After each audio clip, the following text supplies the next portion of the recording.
there can be no denying that these are unprecedented times in our planet's history. And if there's one thing we have learned, it's not to take the world for granted any longer. We are this close to losing everything that we hold most dear. And the planet has given us a reality check.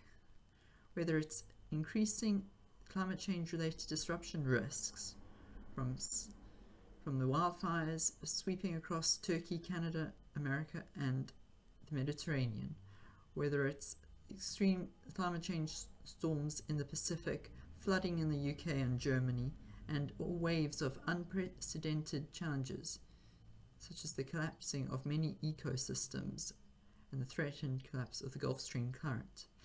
Whether it's surging continent-sized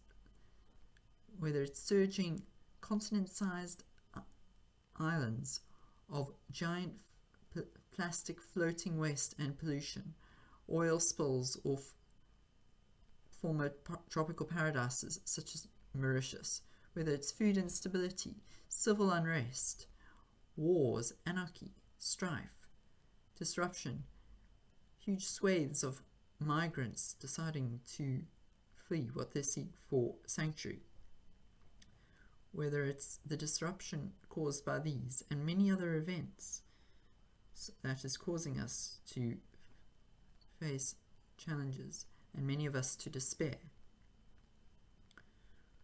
whether it's the uncertainty from the lingering COVID pandemic, technological uncertainty, economic recessions, social instability, religious fundamentalism, and other problems that the world might face.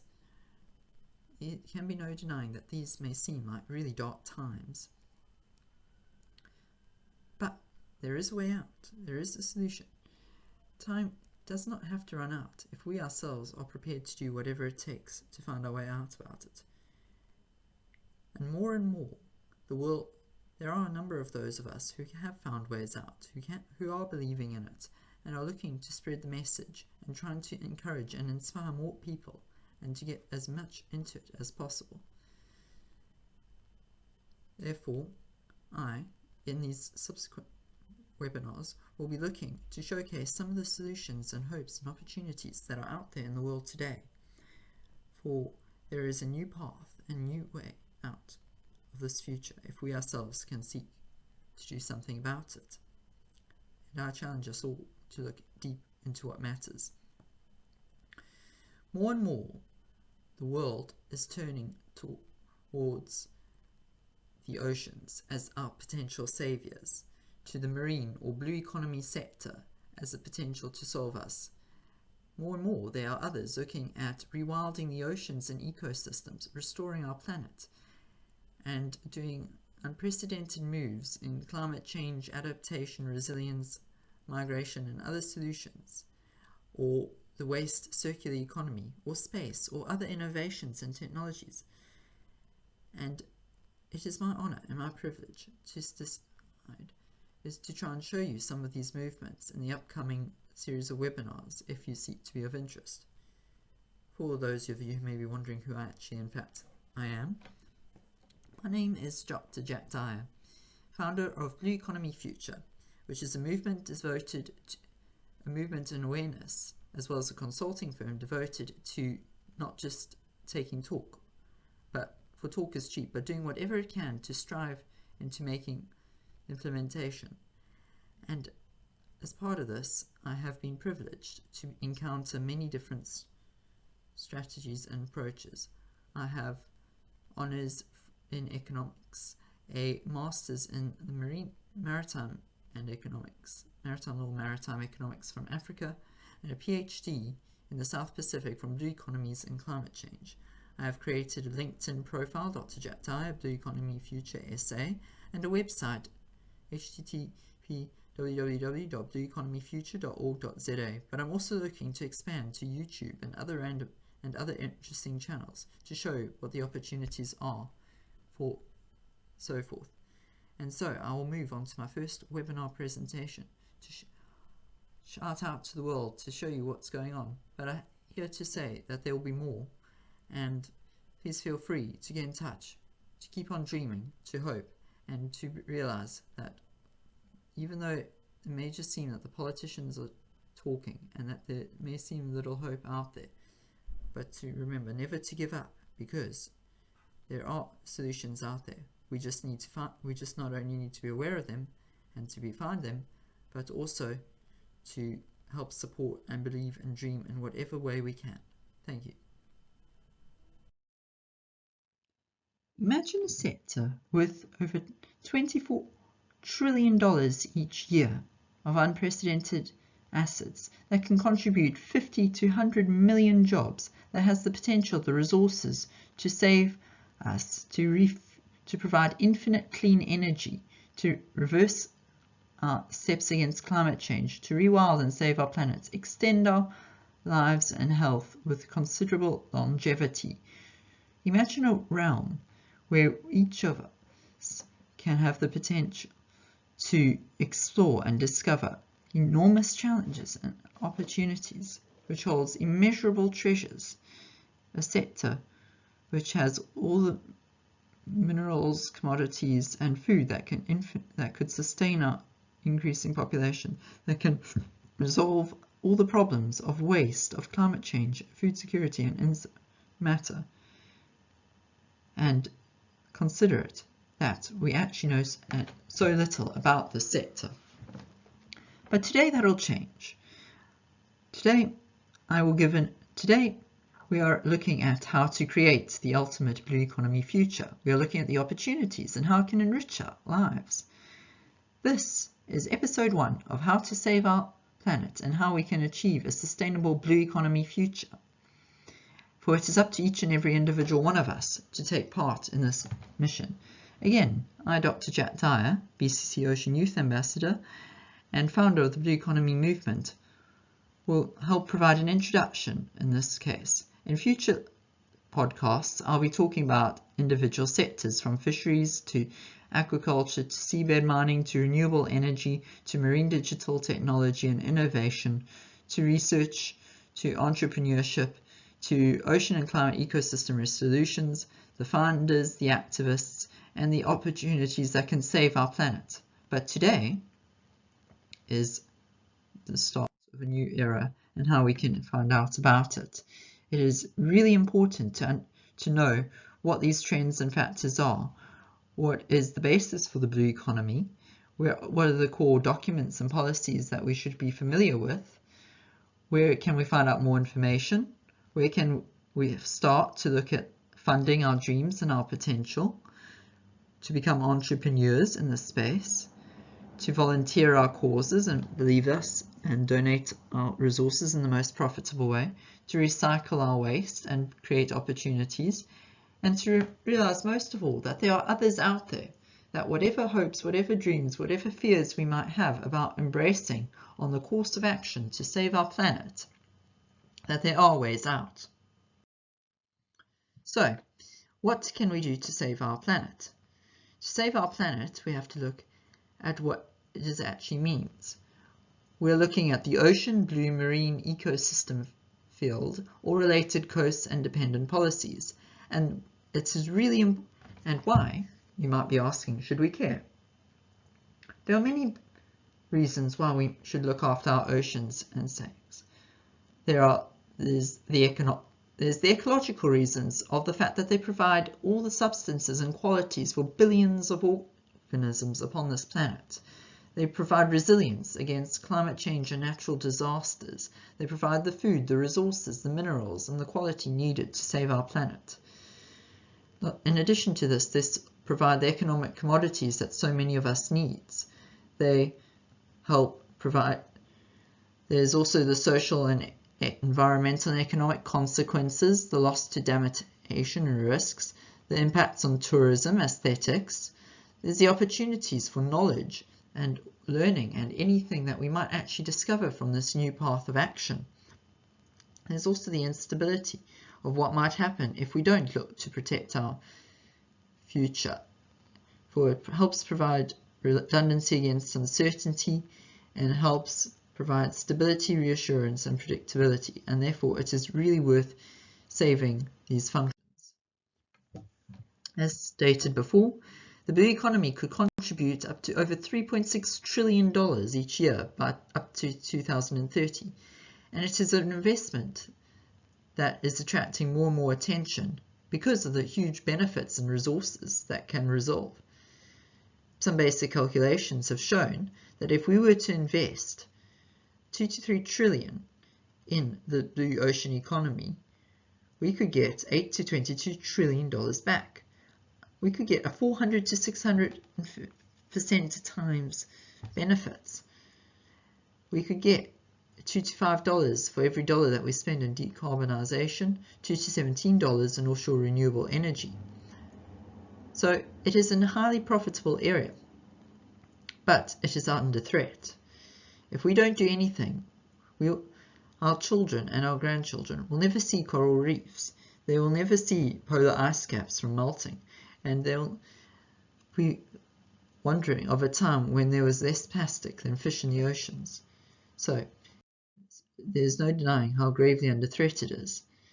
We are all part of a delicate and complicated ecosystem, which really matters, from the birds and amphibians to the marine fish and species, and each of these are dependent upon a great entire supply chain, which provides many of us with the commodities and the resources we need for our survival.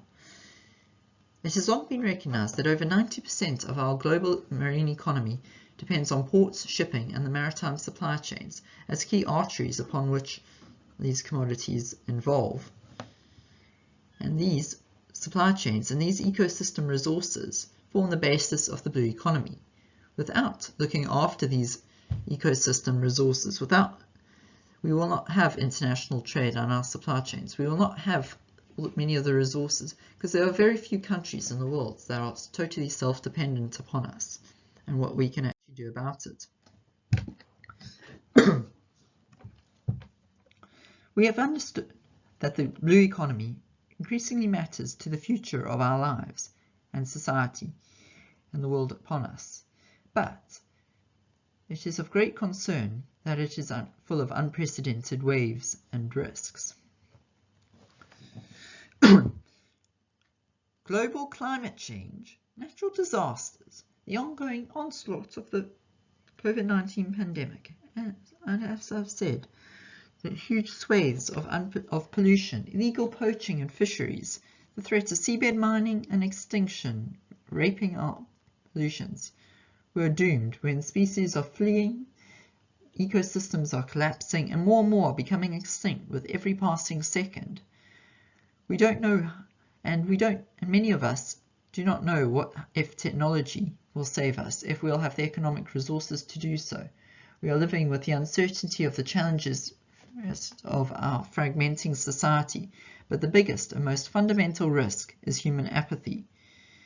As we've seen with the example of Samoa, it can take so long for action to do so. 1 to 2 million years for glass bottles to fall apart, 50 years for tin cans, and aluminium cans 200 to 500 years. But if we don't do something, these problems will intensify. We're already leaving a huge impact on our planet. But human apathy is the biggest risk of all. The fact that we as humans are not talking, are not taking this seriously, are not acting with sufficient force for the most part and action to save our planet means that these problems of climate change events and other risks and disasters will increase in frequency, in duration and intensity. The size of the impact costs and the scale of the damage will continue to be unprecedented until there is nothing left. It might be all right for the rich, safe in their bubbles, and those who might be sheltered, but they too will not be safe from the onslaught of migrants, of people fleeing to look for their own homes and solutions. You cannot keep out the rest of the world forever unless we can get sufficiently into space. But these challenges are out there. They cannot be ignored and they cannot be glossed over. And in time, I will speak about each and every one of these risks. But it's not all doom and gloom. I will speak how each of these risks can be resolved if each of us, both as individuals and thousands and millions and billions of people, and the resources we take, pledge to defend our planet against whatever threat it might be. We have to understand that the blue economy has the potential to save us. And it's incredibly broad and wide-ranging in the opportunities. So, in the past, more traditionally, we would have thought of the blue ocean sector in among the fisheries and aquaculture that feeds us, the ports, transports and logistics that provide the goods we need, the navies and security that would have protected us, the oil and gas and fossil fuels which would have protected us, and tourism, education and small harbours and things that might have affected us. But now, more emerging opportunities lead to greater things. These include emerging sectors such as marine renewable and ocean energy, harnessing the waves, winds, tides, currents, marine ocean thermal energy, and floating solar wind farms and so on. It includes blue carbon and restoring the ocean ecosystems and protecting climate change. It includes increasing research and innovation and trends. It includes drones, AI, technology, robotics, the Internet of Things, big data and other technology which is acting against illegal fisheries, or monitoring ocean threats, piracy, oil spills and the like. It includes the fact that we are getting increasing capacity for LNG and renewable fuels to completely get off fossil fuels and decarbonisation. Then there's the potential for marine pollution and waste.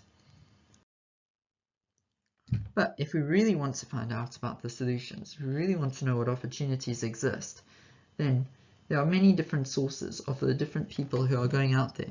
More nations, and I'm just pointing to some of a few. Whether in the Pacific, the African Union, the Asian Development Bank, the Commonwealth, the European Union, the World Bank, and many other sectors are doing their best to find out more and more information about the transition towards a blue economy. There are from an investment point of view, there are different factors going on from Mediterranean Blue Economy stakeholders, the Investable Oceans newsletter, UNEP's the Sustainable Blue Economy Finance Principles, various other initiatives. There are events hosted by the Economists, World Ocean Initiatives, general other events. There's private sector initiatives such as Blue Prosperity Coalition aiming to get private sector funding to protect the oceans, and the World Ocean Council, which is looking to harness sustainable blue ocean sector private sector business approach to solving these problems. Then there's the Seabed Authority, which is determining the fate of our oceans in terms of seabed mining. Or there's measures such as Stop Illegal Fishing campaign. In future presentations, I may discuss about how each and every one of us can decide about the career paths that we may want to take in this field. But just to point out that there are various regional specific factors. Aside from our website, www.blueeconomyfuture.org.za, there are other websites and potentials, such as in Europe, the Blue Generation Guide and European Commission and Submarine Network. In Africa, there's SAMSA and the Moses Kotane Institute. Then there's different international ones, such as conservationcareers.com, professional ones such as ENRICH, marineinsight.com. But there are various platforms if we want to take part and get new jobs in this field. I won't go into all this in great detail because you can all, because those in time can digest what they can show.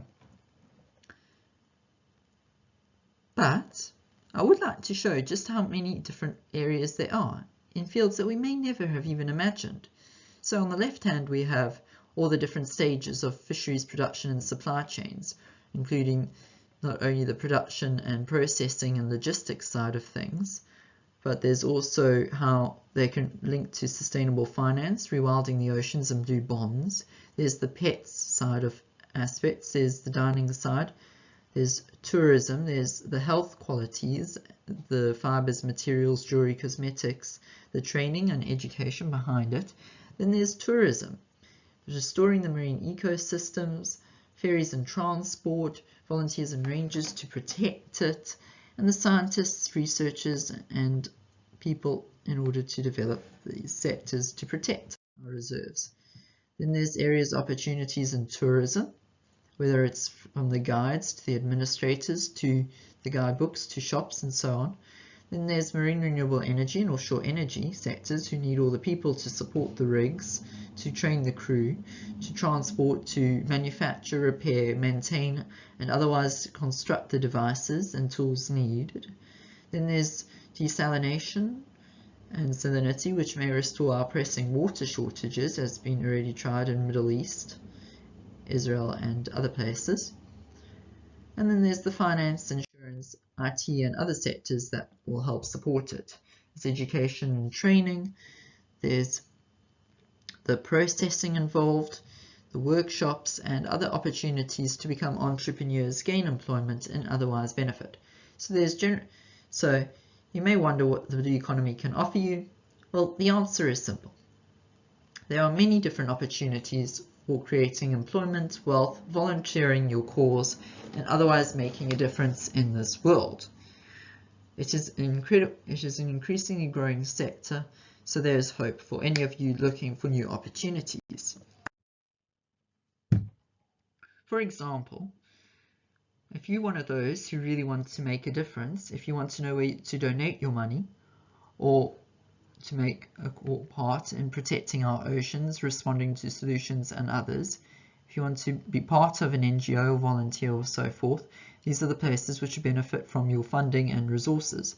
Alternatively, if you're an NGO looking for solutions and opportunities, then the slide's for you. There's also the private sector, such as the Wake Foundation, Blue Prosperity Coalition, looking to protect and set up marine protected areas, along with Bertarelli Foundation, Gordon Betty Moore Foundation, Leonardo DiCaprio, and others. There's also really valuable sources where you can find out about jobs and funding grants, such as openchannels.org and fundingtheocean.org, as well as the Conservation Finance Alliance Terra Viva Grants Directory, which focuses on climate change, marine, ocean, conservation, and other fields, and other different fields. Then, of course, there's the different work that the World Bank is doing in the Pro-Blue to set up blue economy plans, entrepreneurship, and so forth. So if you're looking for funds and grants, these are just some of the opportunities.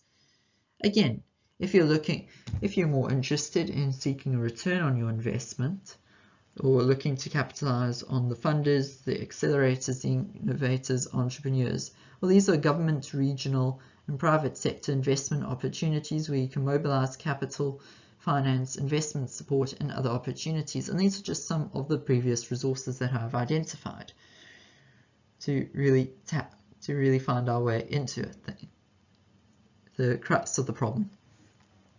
Alternative, and if you're an entrepreneur, I'd like to highlight the Ocean Hub Africa, the Ocean Exchange, the Horizon 2020 if you're a researcher, or if you're just looking to finance blue natural capital arrangements and so forth.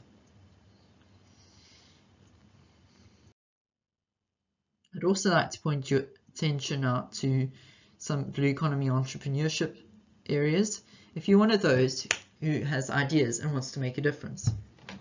So, as part of my work for the World Ocean Council, I have been involved, and as an individual, I have laid witness to over 1,000 entrepreneurs working in the blue ocean economy.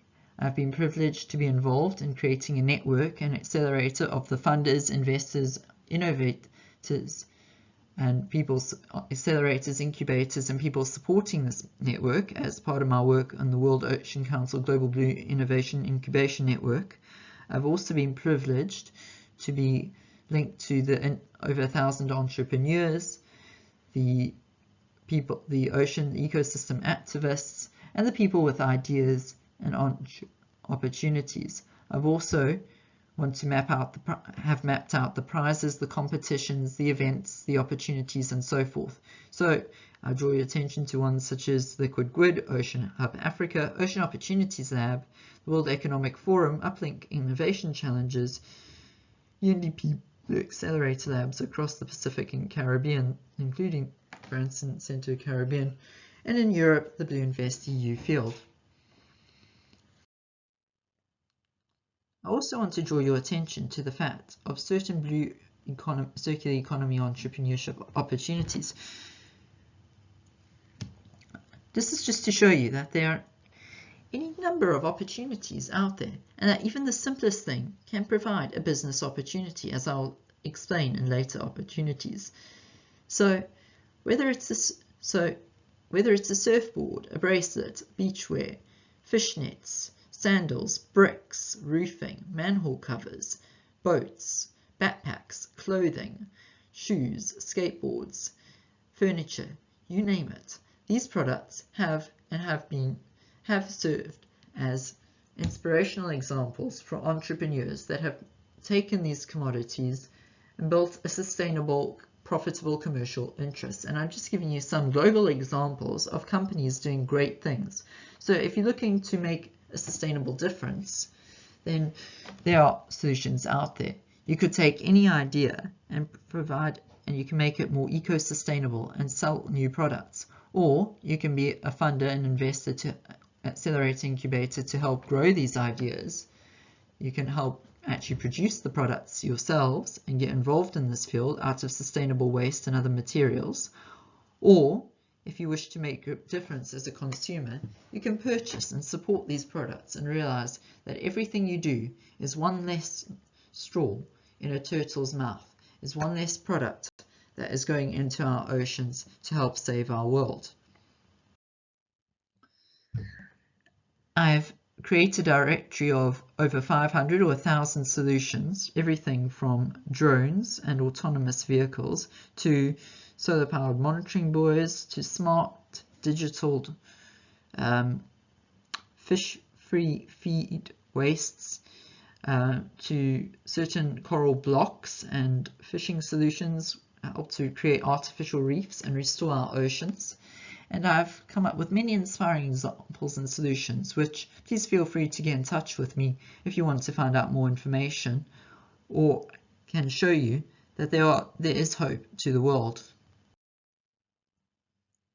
I just want to say almost in closing that you are not alone, that there are many different causes that you can become a part of. Informally, I'm aligned, and as part of my network, I have access to over 300 core ocean, climate, ecosystem restoration activists, along with over 250 funders and investors, over 300 policymakers, and over 1,000 entrepreneurs on my network and accelerators to show that there's hope. So if you want to know some of the causes which you can really make a difference, then this side is for you. You can either donate, follow, otherwise support, monitor, or even volunteer your time and opportunities to some of these worthy causes. Greenpeace have been particularly active in stop, obviously being more active about it, along with Sea Shepherd. Then there's Global Fishing Watch, Rise Up, Save the High Seas, and Stop Illegal Fishing Campaign, which act against illegal fisheries. The World Ocean Initiative by the Economists has many inspiring events and opportunities to take part.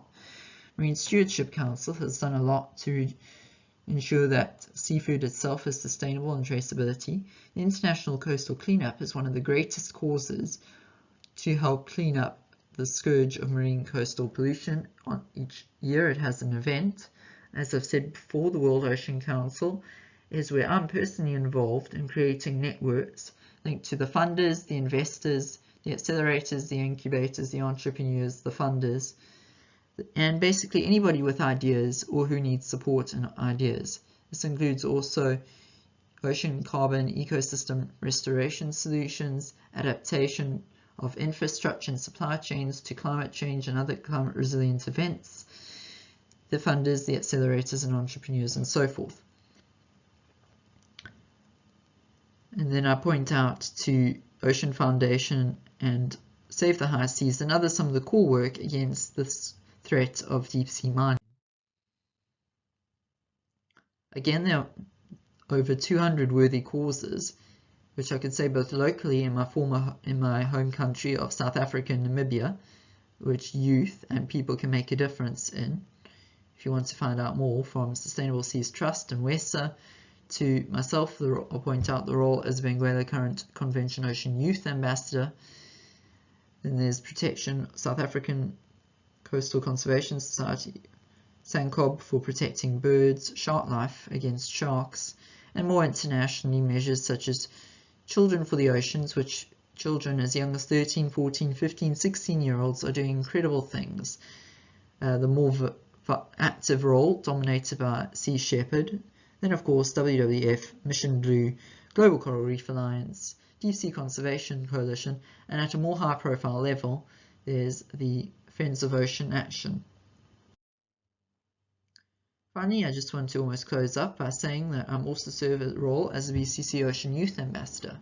My personal journey, apart from creating Blue Economy Future movement and website, is that a couple of months ago I hosted a webinar to this very topic of how do we create sustainable ocean livelihoods and lives in a more regional level, where I personally have volunteered to help support efforts in Angola, Namibia and South Africa to take a mission and to save the oceans. Because either way, we'd like to say, whatever opportunities are out there, please help us to create a movement that lasts for future generations. So, thank you very much for taking the time out of your lives to be part of this initial podcast on what is the blue economy, what does it mean to us, and why does it really matter. Please feel free to contact me on my website, through LinkedIn social media profile, or dropping me an email at any time. And thank you.